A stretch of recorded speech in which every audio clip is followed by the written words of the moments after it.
We're here. We're here.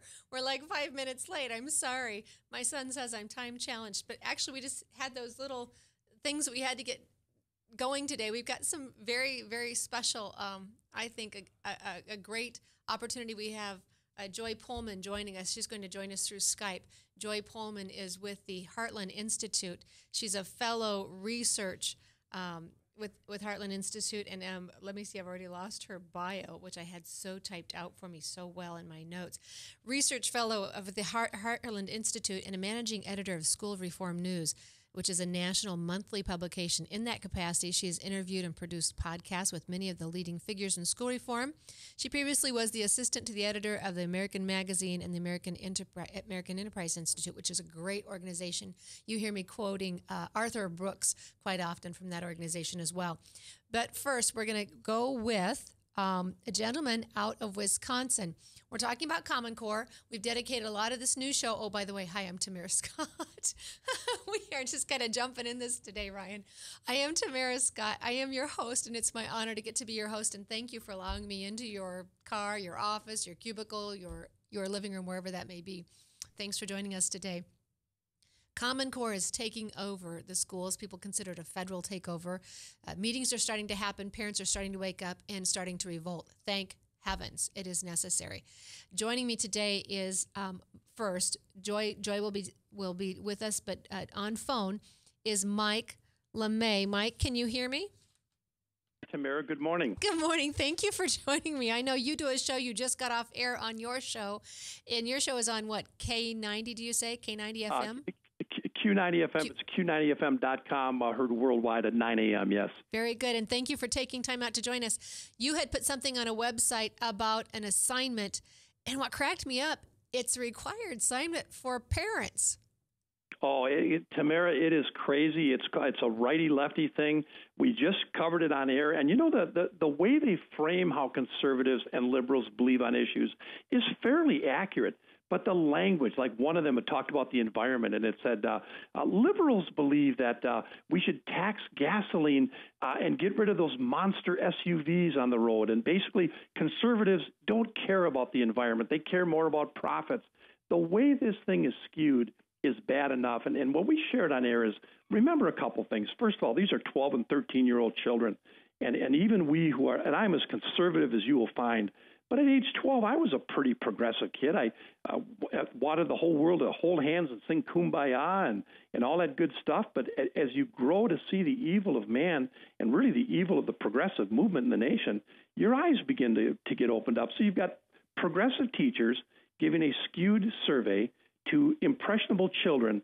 And in my opinion, Tamara, what's happening here is data mining of kids and their parents. And really, conservatives are being set up here for Big Brother.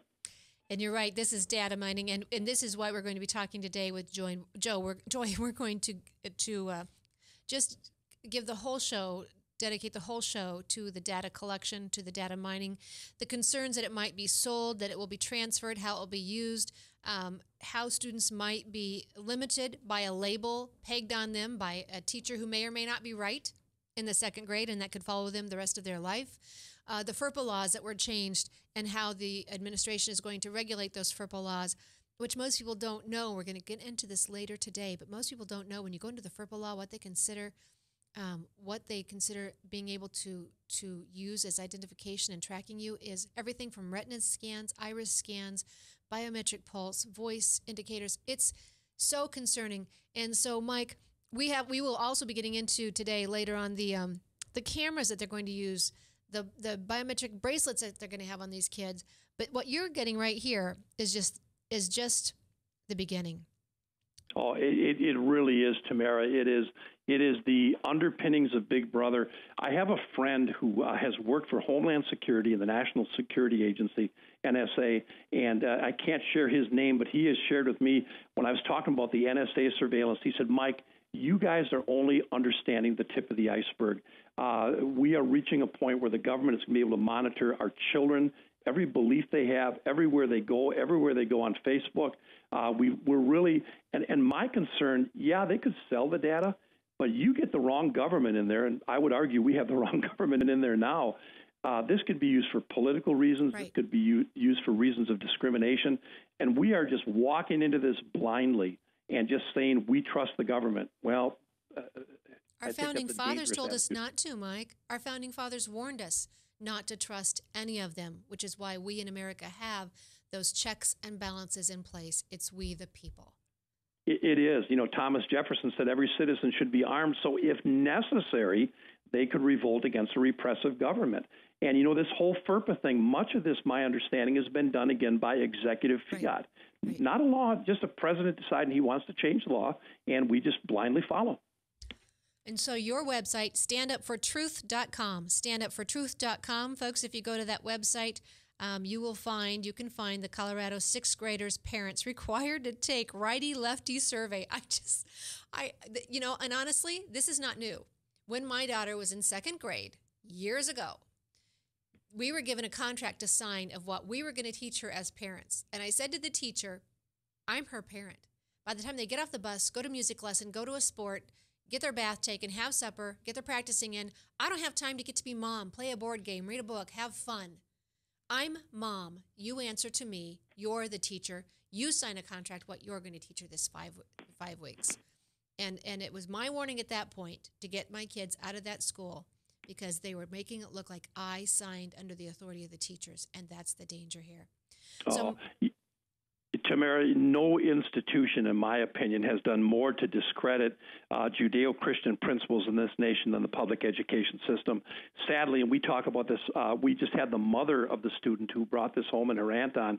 And, you know, we shared that the average parent spends about 5 minutes per day in meaningful conversation with their children, and the school system has their attention for 7 hours a day. We have got to skinny down those odds. We have got to start investing in our children, finding private education wherever possible. And if you can't afford it, at least know what your children are being indoctrinated to when they go into school. Absolutely. And I would add to that, we need to get away from an overburdened tax system paying for everybody else's free lunch. Tamara, you're right. I mean, you think about it, we have a group of narcissists we're raising these days. These children believe that the federal government should provide for education. They should provide a retirement fund. They should provide education. What made this nation great was people could get off their keisters, and if they worked hard and they had a modicum of skill, they could succeed. But now we've dumbed it down to we want to equalize results, and that just cannot work in a democratic republic. You're absolutely right. My guest today is Joy Pullmann. Joining me shortly. This on the phone is Mike LeMay. I just met Mike by phone yesterday, and it's encouraging, Mike, to know that you're in Wisconsin. You're speaking truth on the airwaves, across the internet, across the sea, wherever you can. Thank you for doing what you're doing. Oh, we appreciate it, Joy. I'm sorry, Tamara. It's an honor. And, it's standupforthetruth.com. Standupforthetruth.com. You can get a copy of the survey. And I would encourage parents, get involved in your school boards. Get involved. Find out what your children are being taught and indoctrinated. If you wait until they are 16, 17, 18 years of age, the horse is probably out of the barn. Absolutely. Absolutely. Thank you so much. Mike LeMay, L-E, capital M-A-Y, with standupfortruth.com, standupfortruth.com. And he's talking and warning you about those school board meetings, and we have more meetings happening. As we're here today at the Science Center in Des Moines, Iowa, is the New Generation Science Standards meeting. And, of course, they're very well orchestrated. I don't even know that the public can speak out, but you can at least go and see how you're being assaulted. Also, last night in Ankeny, Iowa, there was a meeting on the standards-based grading, and then I just spoke to a reporter on my way here, and he was telling me, he was wanting to learn about the Common Core, asking me questions, and he said, I just covered a board meeting where they were talking about getting information from students without parental notification, and they were cloaking it under the guise of needing information for those lunches, those the school, that when you have help government-wise with your lunches, the paid-for lunches, that I would warn you, this is exactly what happens when you have the government outside of its authority. That shouldn't be coming through the government. That's for charity. That's for Christians, for those in need. But when we do that, gives the open door then for government to misuse those avenues. And now in that meeting, they were talking about getting information from students without parental notification, which is exactly what we're going to be talking about today with Joy Pullmann, Pullmann, Joy Pullmann. You may find her at heartland.org. Joy, thank you for joining me today. Hi, Tamara. Now, are you going to be joining us on Skype? This is exciting. Ryan does this all the time, but I haven't got a Skype in this studio yet, so I'll be looking forward to that. Thank you for taking time out to join us. We're going to be talking about data collection and mining. And you are the expert. When I told Mike I had you coming on, he said, you've got the expert. This is confusing because we live in America and we don't think this kind of thing happens. But just give us a summary, if you will, when we hear data collection and mining. What are we talking about? What are we getting into?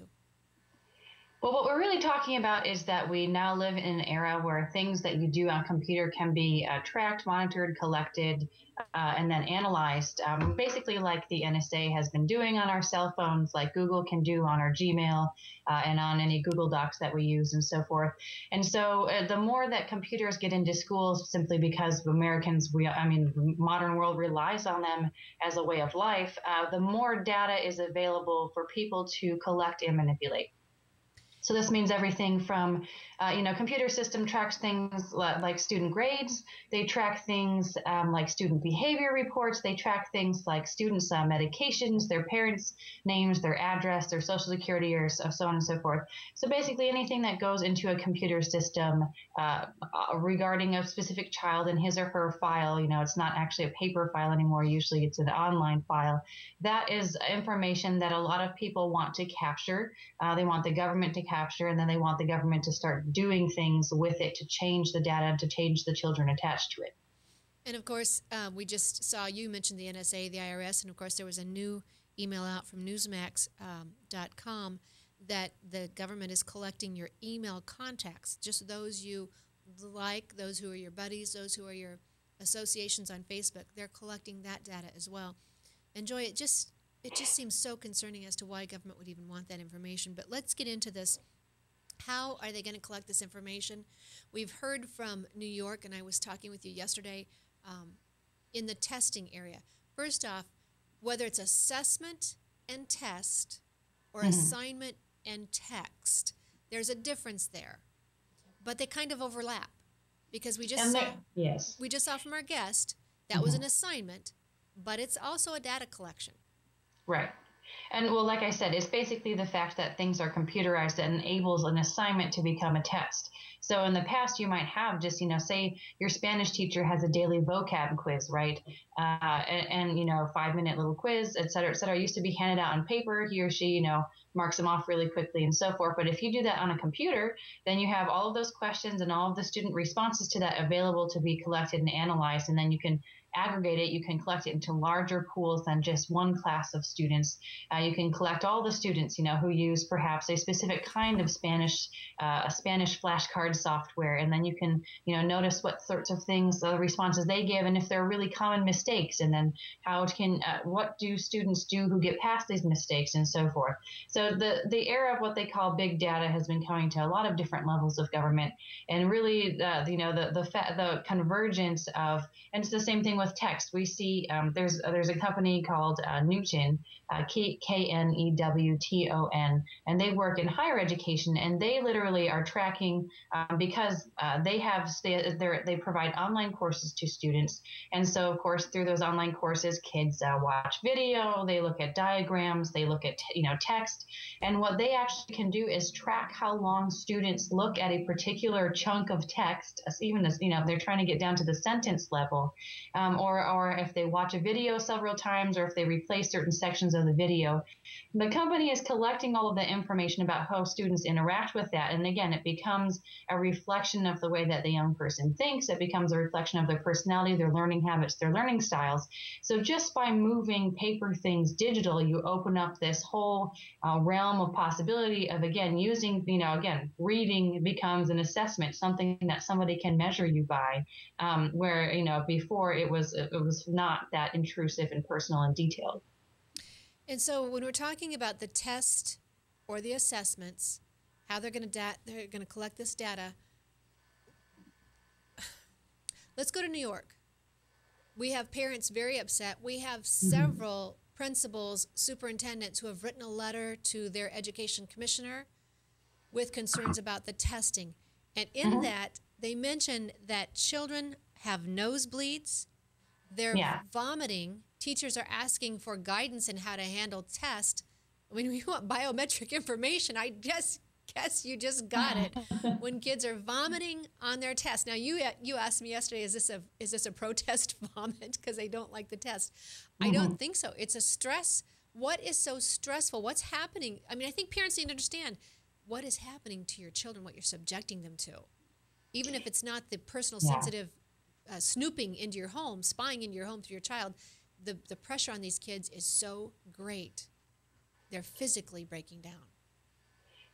Well, and I have to say, I am not against testing children. I am not against holding out a high bar for them. I'm not against taxpayers knowing what public schools are doing with the money if kids actually can come out and read.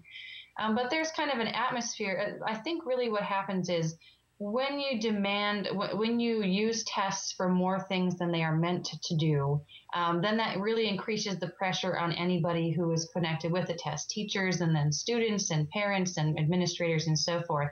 And so we basically have this situation where because public education isn't naturally responsive to the parents and children who have to go to it. I mean, typically you're assigned to a specific public school. That public school continues to get tax dollars, whether they do well with children or not. So since there is no internal accountability to what parents want, what teachers want, then you have to impose external accountability. And so that's why we have seen the rise of standardized tests using for them, for everything and its mother to measure, when really, standardized tests, look, they tend to be pretty accurate, but we don't really know how wise it is. And we've been experimenting basically to see how wise it is to pay a school or to reward a teacher based on the results of a child's one test at the end of the year, or maybe, tests from the growth from the beginning of the year to the end of the year and so forth. So that's kind of the reason that we have this really awkward system where tests now rule the universe and they determine so much. That's why I focus on them a lot of the time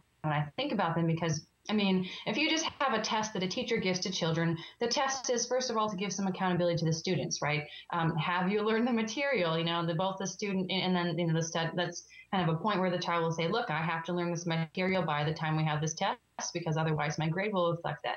It's also useful for a teacher, right? Because they can say, wow, this child really knows fractions. He really doesn't know decimals, or so on and so forth. So that's really, again, it's a kind of an internal mechanism that's really helpful to students, teachers, and parents to know where the child is, what he or she knows, and so forth. But then when you start attaching all these strings to it, such as school funding, whether schools are going to be turned around by the states or the federal government, whether teachers are going to get a raise or continue to have their current jobs, so on and so forth, then everyone starts getting nervous and doing all kinds of other crazy things. So school districts, for example, I was talking to a teacher from Virginia just yesterday, I think, and she was saying that her school district does some different, some like 32 days of testing a year when only about 2 or 3 of them are required by the state. But her school district decided to add all of these tests because they're doing pre-tests and mid-tests and so on and so forth in order to get ready for that end of the year test and everything.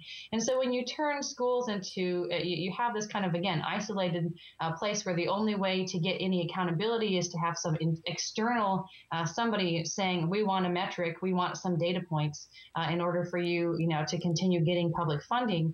Then you basically create the system where the data points are the be-all, end-all of education, rather than satisfied parents, educated children, educated citizens, and so forth.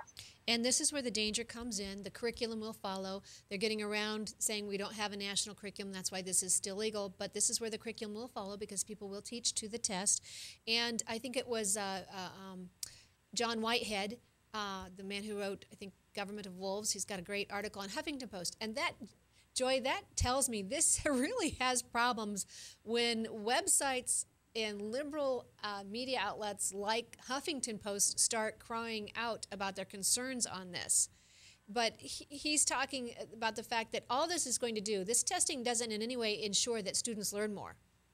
It doesn't ensure that they'll be smarter or that they'll be better students. Well, actually, testing does have a small effect on what students learn. It does increase their learning. But he's saying it won't improve the test scores. We saw this with No Child Left Behind when we tried to punish schools for bad scores.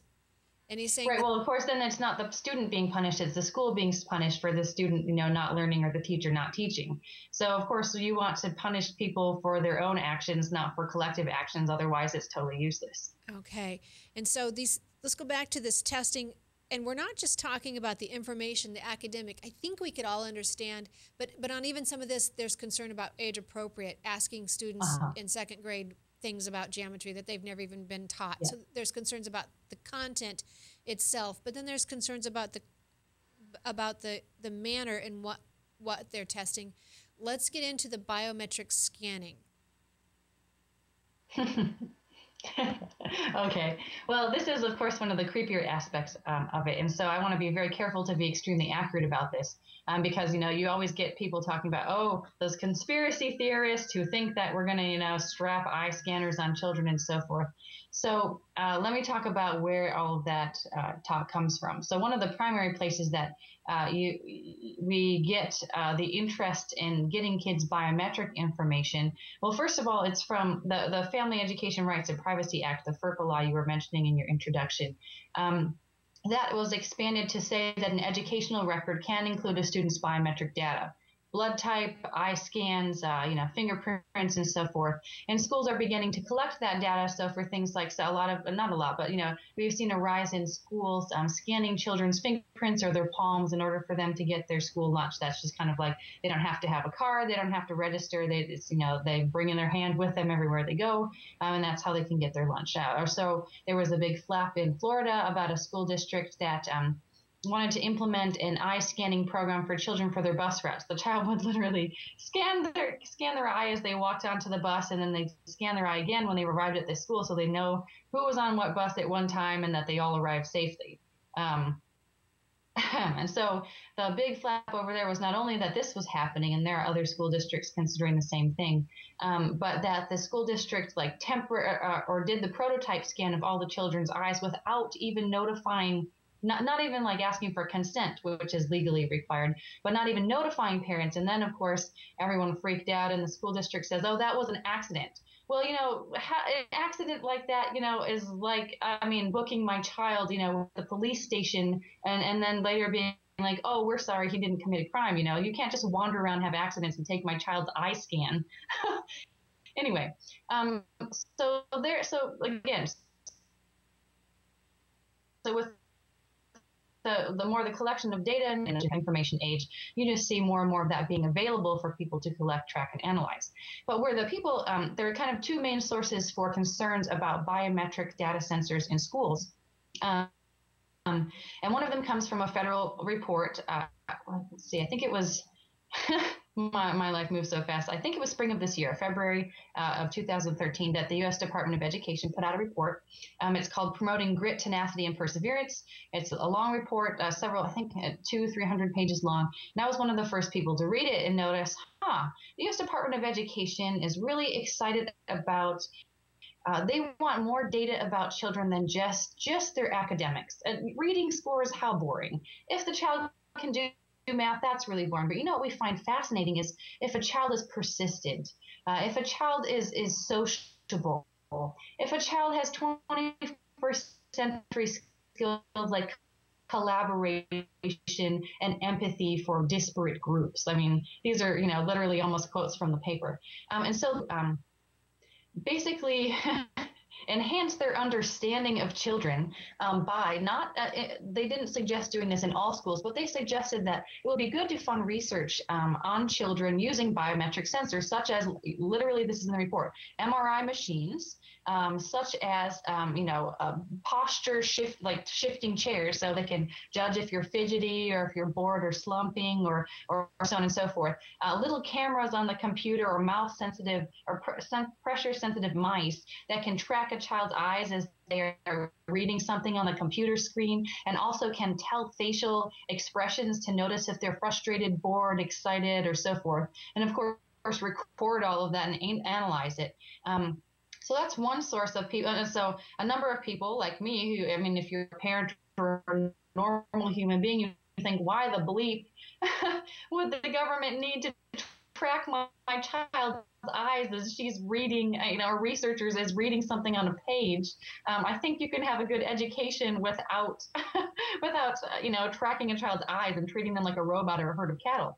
So that's one of the sources of confusion that the Department of Education, they also tied that to the Common Core standards by saying, well, that the Common Core standards, especially in math, they demand student persistence. So this is a really good invitation for test makers to start tracking and analyzing children according to their persistence, whatever the blade that means, according to their persistence in their math homework.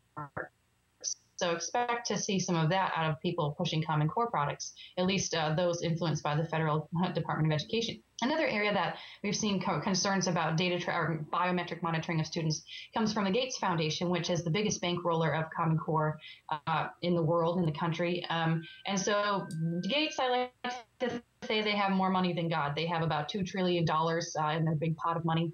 That's as much as it takes to run the U.S. federal government for a year. It's more than the entire economy of a number of nations. And so with this amount of money, they fund lots of things. And one of the things that they've been funding are, little wristlets that gauge students' biometric data. So their perspiration, their heart rate, just kind of like the physical activity that is going on when children are learning in the classroom. They think that will produce something useful for helping children learn more better. So anyway, those are some of the main sources of complaints that people have about. It is so sci-fi. It's like we're putting our children in a Star Wars, or they're going to be monitored, wired up. I can't imagine the fear for young kids doing this, and I know they're resilient and that they'll catch on, and they're probably used to the technology better than we are, but they know stress. I can't imagine the invasive treatment that our kids are going to be used to. And again, Washington Post, we got to go to a break here, but on your way out, think about this. Washington Post reported students reported feeling overstressed, underprepared, meeting the test with shock, anger, tears, anxiety, and administrators requested guidelines for handling tests with vomit. Teachers and principals complained about the disruptive nature of the process. Nosebleeds, suicidal ideation, even hospitalizations were some of the unprecedented extremes, and that's out of the Washington Post as well. We've got to take a break. Stay with us.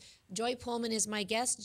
Joy, Pullmann, with Heartland Institute, heartland.org. We'll be right back after these messages. I am Tamara Scott, bringing you information that you can use when the headlines hit home. So we'll get you informed so you can be empowered. We'll be right back.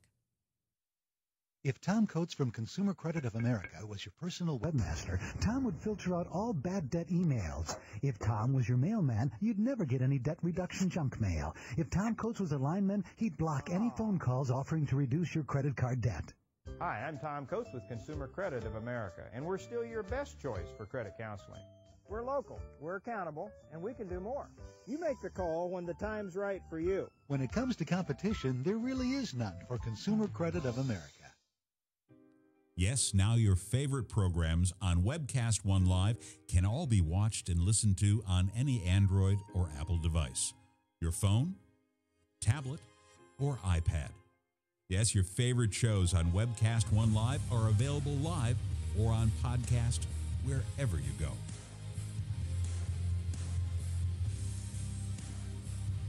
Let me introduce to you some of our great shows. Shalom! Every week on Understanding the World with Rabbi David Kaufman, we'll talk about issues in the Middle East, issues related to the Jewish tradition and religious traditions in general, and keep you up to date on exactly what's going on around the world.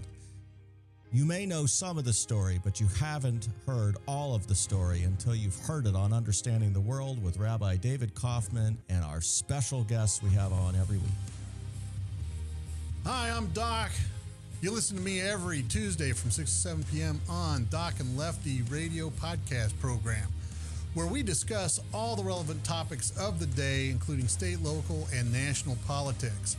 My partner in crime, Lefty, often likes to have a little bit of conservative justice served upon him, so please turn in for the fireworks every week from 6 to 7 p.m. on Tuesdays at webcastonelive.com.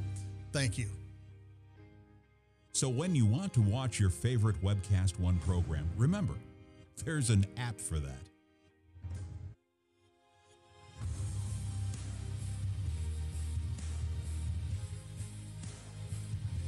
You know, there's an app for that.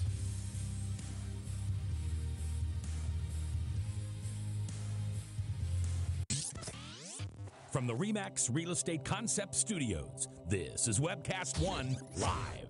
And I am Tamara Scott. Thanks for staying tuned with us. We're talking about data collection and mining that is taking place already in the schools, and it will be taking place on a much grander scale, and your children will be subject to it. Joy Pullmann is my guest today, Pullmann, Heartland Institute. Heartland.org is how you can find Joy. If you'd like to join this conversation, you can join us in the chat at webcast1live.com, webcast1live.com. Chat away to us. I've just uploaded a couple of the links we're talking about of articles that she's written on this topic, and I'll upload some more on there as we talk. You can also join in the conversation live, 855-244-0077, 855-244-0077. Joy, I said this was mandatory because some of the articles I read said if we had agreed to take the money, if we agreed to be part of the applicant for the Race to the Top, that we had to comply. Is this mandatory? Is data tracking mandatory? Yes. Or is biometric data collection mandatory? Well, let's take both of them separately. All right. Data collection is absolutely mandatory for states that, well, first of all, just for states that get federal funds. The feds get to tell you what data you will collect and turn over to them. And then second of all, data collection is mandatory for states that applied that have an agreement with the federal government and with the Common Core testing organizations to participate in those tests. And that's nearly all states. So in the first instance, you know, what data that the feds get from schools just in general is defined by statute, mostly under No Child Left Behind, the largest federal education law, and that asks for aggregate student information. So that's the law that requires that states test every kid in reading and math from grades 3 through 8 and then 10th grade. And then they have to publicly report and turn over to the federal government the aggregate scores of students. So what that means is we need to know at the school level, you know, what your average percentage of reading proficiency is at, you know, at grade 8, you know, 3, 4, 5, 6, and so forth. Same in math. But the new thing that we're moving into with the Common Core data collection is that the states have signed these agreements with the two Common Core testing groups. They're called PARC and Smarter Balanced. Let's go a bit through that. PARC, P-A-R-C-C. C-C. And that's yes. I that's call it that because it has some grotesque name like the Partnership for Assessment of Readiness for College and Careers. Right. But that's it. That's what we're hearing. I want people to hear that because you're hearing that from your elected officials. You're hearing that from your governor and your lieutenant governor here in Iowa. We're hearing about Smarter Balance. We're hearing about NGSS, the New Generation Science. We're hearing about STEM. We're hearing about PARC, and that's the College and Career Readiness. So go ahead, Joy, but I wanted people to understand that's what we're hearing about. Right. And so states have signed an agreement with those two testing organizations. I mean, that's how you function when every state that has had testing signs agreements with the feds and with their testing company. And so in the contracts, they say that the states will provide to those testing organizations student level data. So not aggregate student data, not piles of anonymous student information, but information specific to specific students. So you hear states telling you that's not true. We're going to report only aggregate data like we always have. But then I say, well, look at the agreement that your own state signed. It says we will provide you student level data.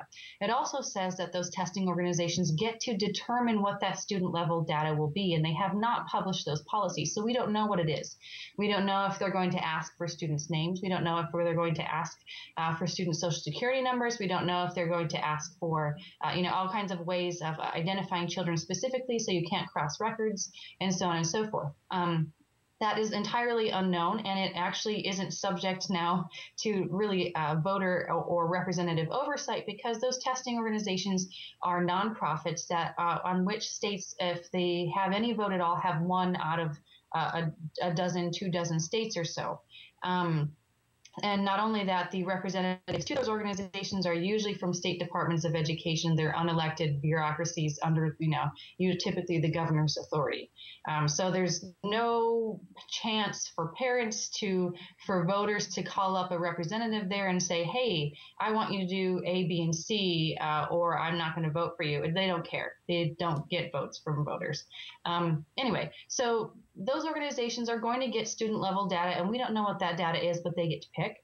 And then if you study the contracts that those two testing organizations have with the federal government, and they have a contract with the federal government because it provided them all of their operating funds. So that agreement that with the federal government, defines here's what you promised to do in exchange for the money that you got from the nation's taxpayers. Thanks, everyone. And so one of the things that they have promised the federal government will do is provide any open access, and this is almost a direct quote, a verbatim quote, open and direct and complete access to any and all student data collected at the state level. So I call this the student data pipeline. Pipes promise these testing groups they'll give them student level data. The testing groups promise the federal government they'll give them the student level data. So it's basically, a direct pipeline from school to the federal government of whatever unknown information these unelected testing organizations decide that is necessary to collect about your children. Okay, we've got a caller online. Diana, can you hear me? Good morning. Thank you so much. Good morning. Thank you, Tamara, and thank you, Joy.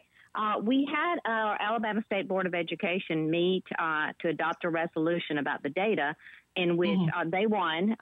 We were outmanned anyway. And, he's pretty much saying he can protect the data. And it's almost like he was saying he's not really required to give, but certain data. And I'm thinking, I know in the flexibility, the No Child Left Behind waiver application, they're required to furnish data. So we really don't know what kind of data they're going to be giving away. He's trying to say that, he has control. And I know with all the hacking that's went on with Twitter, you really don't have it. And then when I look at the website like Advanced Ed, which Advanced Ed, ADVANC, and capital ED for Alabama, it is a global community where they pride themselves on one login to access data. So tell us about this. I mean, it's very, very disturbing, the assurances from our superintendent. And then when you see you're part of a group that has global reach and they're priding on one login. Okay, Joy. Yeah, actually, Alabama has a unique situation because they're a state that wants to do the Common Core standards but has pulled out of those national testing organizations. And so they say they're going to do their own Common Core tests, and I'm pretty sure they've gone with the ACT Common Core tests. So then the real knowledge about what data they're collecting comes from what should be available to taxpayers because you're paying this contract. The state's agreement with ACT for the test that they're going to be providing to your schools for those, the federal requirements, the grades 3 to 8, reading and math, and 10th grade. So I have done a little bit of digging into Alabama. I know your state superintendent keeps saying the data is safe, blah, blah, blah. But the real question is not, you make a good point about how, hackers want kids' information. And so if you collect sensitive information, it is vulnerable. And as my co-author on a new data paper that we're going to hopefully release soon here, Jane Robbins, says about this, the only way to keep data safe about children is to not collect it in the first place.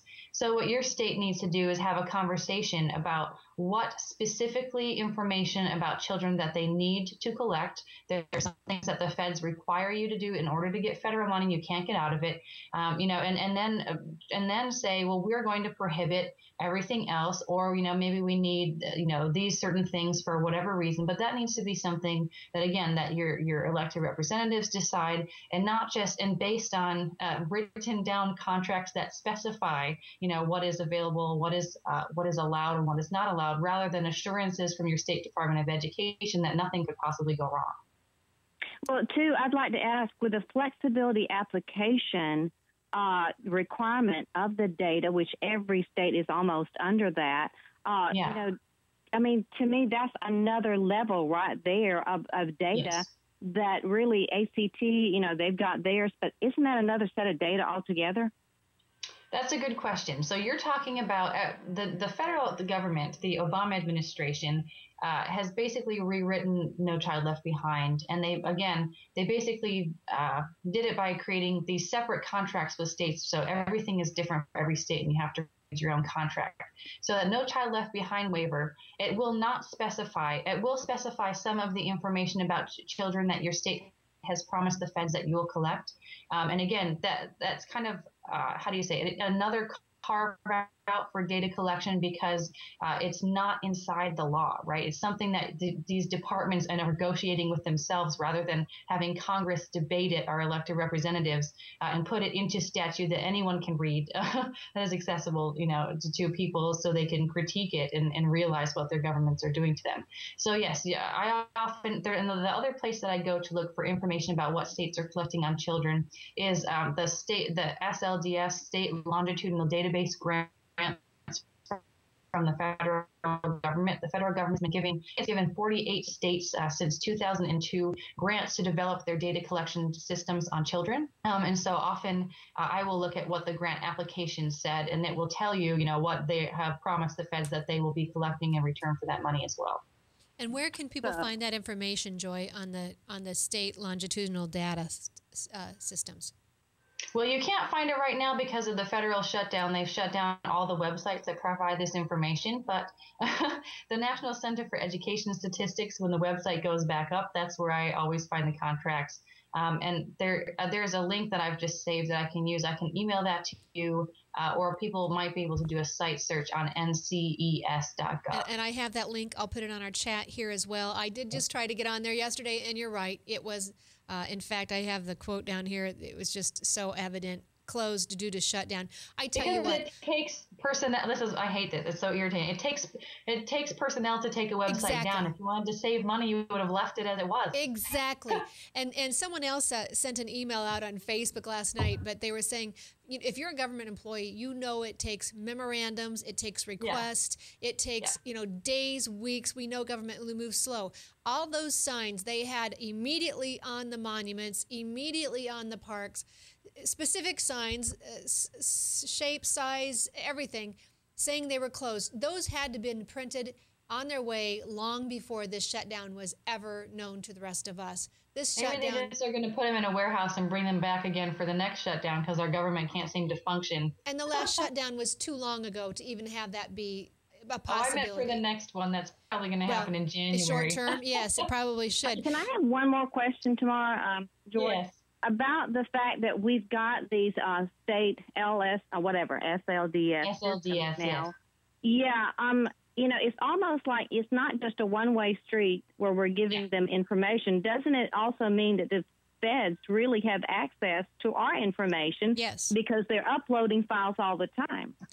They're using your children as spies into your home. Those databases have to be open to the federal government, and they also have to be interoperable with other states' databases as well. And there's an article, let's see, I'm trying to figure out who that was. It was New York Times. Parents in Louisiana raised a ruckus, this is a quote, after discovering that their children's Social Security numbers had been uploaded to In Bloom. We haven't even started to talk about In Bloom yet. And actually, we need to take another break and come back and talk about In Bloom. And that is another Bill Gates-funded organization that stands to make good money on the warehousing and perhaps selling of our students' information, if that's the case. So we have that happening. We have all kinds of information. Your fathers, whether your parents are foster or natural, whether you're pulled out of school for an illness. Third parties are going to have information that you wouldn't mind a teacher having. Yeah. But you don't necessarily want someone else having access to, whether they're a marketer, whether they're government, whoever. You don't want to see a student that might struggle with something in the second grade, who we see children all of a sudden it pops. That reading pops in fourth grade or third grade. But now they could be labeled and limited by these notations that are going to be on their file, not to mention the personal data, somebody else's opinion that's very subjective. And in some of these, they're talking about students labeling situations as victim or perpetrator. That's pretty big language and a pretty big assumption that we're making for some of these records.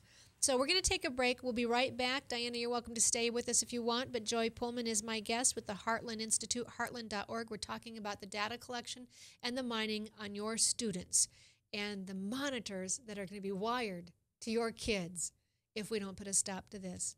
I'm Tamara Scott. We'll be right back after this message. From the RE/MAX Real Estate Concept Studios, this is Webcast One Live. I'm Brian Leach, owner and general manager of Service Legends. I brought along a couple of the home comfort heroes. Hi, I'm Tammy Wells. I am Nick Wondershot. I'm administrative manager. I am the senior technician from Service Legends. It seems like every good thing, when you feel it to the bone that it's good, there's a lot of hard work put behind it. I don't think that you can fake it and have it turn out good. You know, if we seem like, okay, that's just weird, it's just a furnace, why would you believe so deeply in a furnace? It's not just that, you know, we want to show the world that you can have good service.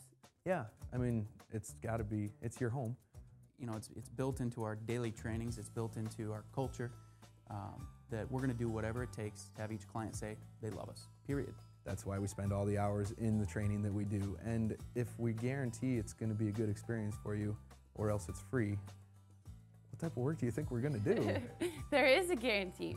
Temperature selection guarantee, fixed rider it's free guarantee, comfort guarantee, best value guarantee. All of these guarantees hold us accountable to ensuring that we exceed your expectations. And if for whatever reason we'd fail and we can't make it right, we guarantee all of those guarantees with a 100% money back guarantee. I mean, if you don't think that your technician can fix it right, are you going to say that to a client? No. You don't have to worry about having a technician come to your house. We drug test, background check all of our team members. We put safe people in your home. Each and every one of our service techs, 400 hours a year in training. You tell it the minute they walk in the door. They know what they're doing, they've done their homework, and they actually truly care about what you want. Because at the end of the day, you're the person that makes sure I have a job. They're going to be listening. They're going to want to know what your challenges are. Then they're going to come and give you options, and you get to choose. If I'm there to help and I make it easy and painless, I did my job right that day. Well, when it comes to your comfort, safety, and your family, you know, you don't necessarily go buy the most expensive, but you get the most bang for your buck. Oh, it's worth it, because there's a lot of people that will find a way to get it to work right now and then leave and then come back, charge you again, and the cycle just repeats itself. So when I'm out there looking at the furnace, I want to find why it failed today. How can we change the part today with something that you're not going to have to worry about? Is it worth changing the part today? I mean, you can put a lot of money into a furnace. I can fix parts all day. There's good job security in that for me, but is it the right thing for you? I get a lot of the phone calls of after the technicians are there. They're just in awe. They're like, wow, you guys are great. I mean, I don't even know what to say. You guys are great. Everything you did was perfect. It was great. Keep going, though. I like this. Just give us a try. I'm going to take all the risk. I've got the time to make this right. I've got the support to make it right. Just check us out. And if you don't see the value in what we do, I mean, fixed rider, it's free or 100% money back. Enough said. I am Tamara Scott. Thank you for staying with us. We're talking about your children and the future of this country, and we're talking about your children being violated, actually, in my opinion, it's so invasive. The Fourth Amendment, no search or seizure without a warrant, and yet the information they're going to have access to, turning your children into spies in your home through the assessments, through the testing, through the assignments. We've got more situations of assignments being asked very personal questions about your family. TheNewAmerican.com has an article on this. I've put it up on the chat line if you want to go to webcast1live.com. I've got several links there for you.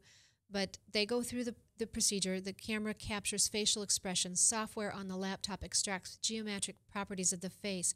Other devices such as the posture analysis seat, pressure mouse, wireless skin conductance sensor, which looks like a wide black bracelet strapped to a child's wrist, are all designed to collect physiological response data from a biofeedback apparatus that measures the blood volume, the pulse, the galvanic skin response to examine a student's frustration. Are they just going to be giving our kids scenarios, asking them questions they know they won't answer or have the answer to so they can see how well they handle stress? Is their concern here more than all the information they're getting? If you had a government, and we don't ever like to bring in situations that are extreme, but if you had a government who was trying to come up with a fighting force that would turn on their fellow man, This would be a great way to measure responses. When you show an animal being hurt, if that child doesn't respond or flinch or their heart rate, the danger that this program that can go into. And our founding fathers know this danger, which is why they have so many protections in place. And this information, this seeking of information, I think falls way outside those boundaries. And on the 2010 National Center of Education Statistics released a technical brief about the guidance for statewide longitudinal data systems, which formulated a detailed plan. And this is the last line of that paragraph. It says, sensitive information will also be extracted, which delves into the intimate details of students' lives. That's pretty straightforward. Some of the examples we have, and this is again from the New American, political affiliations, mental, psychological problems in the family or of the student, sexual behaviors, attitudes, illegal, antisocial, self-incriminating, demeaning behavior, critical appraisals of others, individuals with whom respondents have close family relationships, legally recognized privileged relationships such as those as lawyers, physicians, ministers, religious practices, affiliations, belief of a student's or student's parents, income other than that required by law to determine eligibility for participation in a program or receiving financial assistance. It's unclear whether these students will be required to answer this information or if something will, they'll face any type of repercussion if they refuse. And in New York, parents are telling their students to refuse. Joy, when you hear this information, what are your thoughts? Well, I don't know if you saw my facial expressions just a few seconds ago. I didn't have the facial camera on you. I think they express my thoughts very well. I mean, and that's a great point, Joy. If you're taking a test and they have that camera on you and they don't like your expression, is that going to weigh in on a student's ability to move forward? State to a whole new level, right? Wipe that smirk off your face, young man. Right. And so instead of having the teacher in front of the room do it, who knows, someone at, Bureaucracy Central, wipe that face off, that smirk off your face, young man. I was also thinking, it's kind of like you walk down the street, someone, maybe is wearing Google glasses, looks at you, oh, hello, 45321AB0. I know. We've seen that satire, if you will. We've seen the animated cartoons of assembly line things, and usually in commercials, assembly lines are never referred to as good. They're always kind of the bad, and we want the natural product or the homegrown product. And I think we are turning to things more natural. I'm fine with an assembly line for cars, but these are children. These are human beings. You can't treat them like cattle or cars. I mean, you don't manufacture children. You don't monitor children. You parent them. You shepherd them. You cultivate them. You treat them with respect because they're human beings. I mean, the children in the U.S. population, I hate, I read all these reports and they talk about children like, they're our nation's greatest natural resource. My children are a natural resource. They're human beings who have ideas. And they're, they generate them themselves and so forth. They're like, they are learning to be autonomous, self-governing individuals, and they can't be that way if you're meddling with their brains. Anyway. And not to mention, I can't think of her name. Who is the female who's on video saying that we need to think of children as a collective of the community? Oh, yes, Melissa Harris Perry. She's, I think, MSNBC host, TV host. Why these people think they have any influence as to how we raise our kids is quite frightening. And again, it feeds into the peer pressure mentality, the group think that has been brought onto us in the political parties, unfortunately. You are not a group.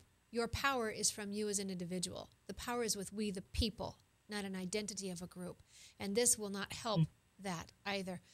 Joy. And sure, all of this, it destroys individuality. I mean, you become not your own person who has thoughts from within yourself that you can keep private. But everything has to be exposed to everyone all the time, and you become flat. Absolutely flat. Mm-hmm. A Da Vinci, an Einstein, someone who thought outside of the box, who didn't fit into their questions. Those kids won't make it under this. They'll be labeled, I think. I don't think they'll have the opportunity to flourish, to thrive at the point when they, Einstein, didn't he fail math before he came up? I know that Thomas Edison did. His teacher thought that he was a dumbbell. I think Einstein did as well. I think Mary Burns talks about that. There's a young man who they're hailing as the next Einstein. He's about 14 years old and already doing, quantum physics. And his teachers early on also, he was, labeled, he has autism, and so they just thought, wow, he's never going to be able to do anything. And he's like a ridiculous genius. In his own time, in his own way. And with his mother fighting for every step of anything that he's gotten. And that's the key for every parent. This is going to be really difficult for you to understand what's coming down the pike, what your kids are being faced with at school. You're going to have to be ever vigilant on your guard if you're not homeschooling or private schooling. And even if you're doing that, Joy, will private schools be forced to go through this data collection? Well, it all depends. So right now states are allowed to regulate private and home schools. And so in a number of states, they require private and home schools to take the state tests. Or in many of the voucher programs, which I am in favor of, they require schools to administer state tests. So if those state tests become the vehicle for monitoring, for collection of information, and so forth, then yes. So there's our answer. Even though so Iowa passed a great what people touted as a great education reform bill last year, in that they no longer had to fill out CPI forms, competent instruction forms, private instruction forms. But that may not matter then if your child wants to go on to a college, takes a college entrance exam. Those exams will be aligned with the Common Core. So the worldview will come from a Common Core. We know it's warped with evolution, environmentalists, global warming, and we now see the social indoctrination through some of these homework assignments. So your student's already going to be at a disadvantage there, but now they may also be susceptible to the data information, the data mining. Talk to us about In Bloom. In Bloom, see all these new organizations, these new terms, Chief of Council State Schools, something new people had never heard about. U.S. Education Delivery Institute, something new people had never heard about. All these new organizations coming in. What is In Bloom? Well, In Bloom is basically a private nonprofit that is also funded by the Gates Foundation. And they say that their goal is to take all of these different data systems that schools use.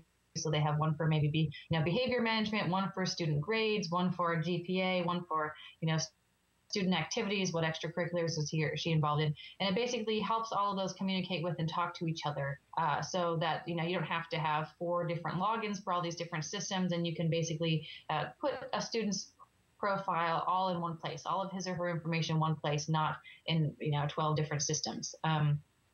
So that's the basic introduction. And the reason that parents are concerned about it is because basically In Bloom is it's a private national database of student information. So they store kids' information up in the cloud, and they are collecting, like I said, a lot of really highly personal things about kids. In New York, they had homeschool kids' information. They had social security numbers. Like you mentioned, that was something that Louisiana uploaded all those social security numbers into this private database until the state, parents freaked out and the state says they backed out and so forth. The basic, so for example, the New York Times did an article on Jefferson County, Colorado, and a school district that's doing In Bloom, and parents there are angry for the same reason, because they're saying, look, you went for this because it helps you streamline your data systems, but this is at the expense of without, checking into the effects on our children of letting private third parties have access to all of our personal information. So that's what it is, and that's, I think, just kind of a basic outline of the controversy. And we don't have any guarantee that information, which will be a monopoly for In Bloom, great investment for Bill Gates, may or may not be sold to private or corporations or marketing entities. We have no guarantee. Well, in fact, that was one of the great things that they said that In Bloom would facilitate is like, look, now that we have all this information in one place about children, we can do studies on the data. We can use it to indicate what kinds of things school districts need and so forth. And so education technology developers were really excited about having access to that information because it could show them what the market wants, what kids need, what districts are looking for, just basic information about children, how they learn and so forth. So they were really excited about that. At the same time that parents were the ones who were really unexcited about that. Paula Noonan, a Jeffco school board member, and I think she's out of New York, but she could be out of Louisiana, said 50% of this project has good intentions. But the other 50% is totally full of risk that hasn't been examined or weighed. And the concern is our children, our families, our privacy, our potential for great risk is really high, and our children are the casualties here. Right. So my real concern about In Bloom, for example, is that if a parent wants to give her kids information up for an experiment, that's her business, that's her family's business. But when you cannot opt out of that without pulling your children out of your local public schools, you have no access to your public schools without also being automatically enrolled in data mining that shares your personal information. That coercion is the real problem, where they just say, oh, well, your kid's enrolled. Now we have your information. We can do whatever I want with it. No, you can't. My child is not automatically yours just because I enrolled him in your school. Thanks. But under this program, schools will have to participate, correct? Well, if the state implements it like New York has done, then yes, public schools will have to participate. And so there's our call to action. What would you also say for listeners and viewers? It doesn't matter what state, but here's your call to action. Your legislature didn't bring it in, but they absolutely can be instrumental in stopping it from full implementation. They can stop in the funding. They could stop in some of the data mining, perhaps. What would you say? What would you leave parents, taxpayers with as action items? Usually when I talk to lawmakers, related to Common Core, one of the top things I say is you need a state student privacy law. Federal privacy law for students has been erased. It is worthless.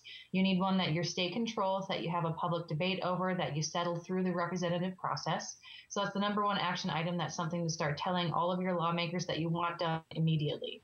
And the second thing that I would say is also stop taking federal grants for database initiatives. All they do is create problems, privacy invasions, open your kids up for more mining, and they promote this whole technocracy where the elites get to look into your kids' minds without your permission. So those are the top two things I would say. And also, if you want something you can do immediately, you should go to your local school district.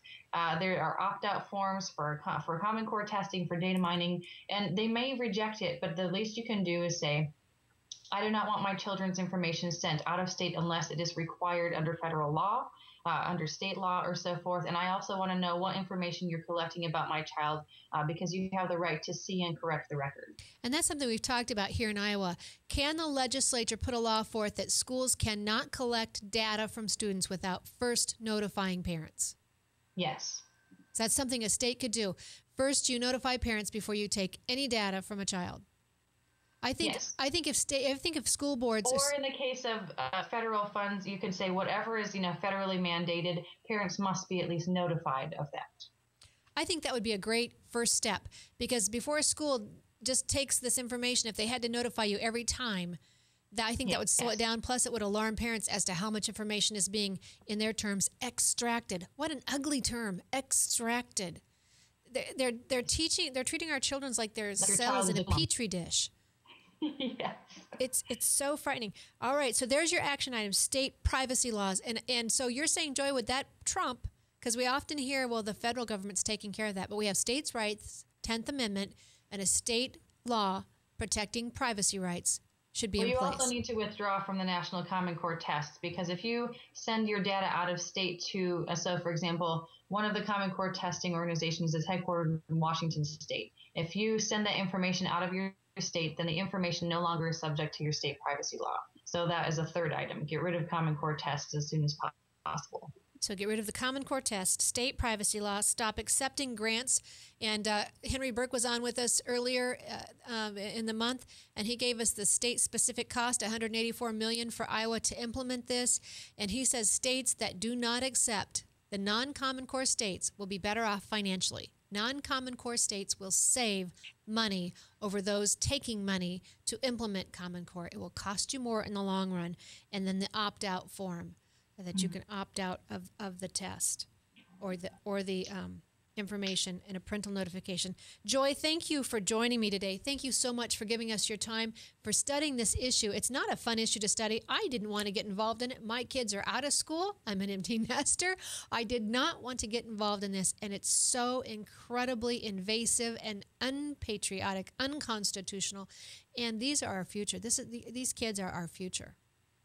And That's right. We shape the government. The government does not shape us. This is the American right and responsibility. Very good. Joy Pullmann has been my guest today. You can find Joy at Heartland Institute, heartland.org, not to be confused with the Heartland Education Association here in Iowa. No, she's with another organization, a national organization, heartland.org. And I am Tamara Scott. I thank you for joining us today. These are your kids. They're yours. God gave you those kids, and he uniquely designed you to raise them. Nobody else, not the teacher, not the pastor, not anyone else. You're responsible for your kids. And for those of you who are considering what you can do in getting your students out of the public schools, I say more power to you. There are many groups that can help you. There's great helps out there online. There's great organizations locally. And if you've got information on that, you can contact us here. You can email truth for our time at gmail.com, stopcommoncoreiowa@gmail.com, or Tamara Scott Live at gmail.com, and we'll get information to you. Thanks for listening in. Thanks for caring enough about your country to spend time with us today. I'm Tamara Scott. Be encouraged, but never be complacent.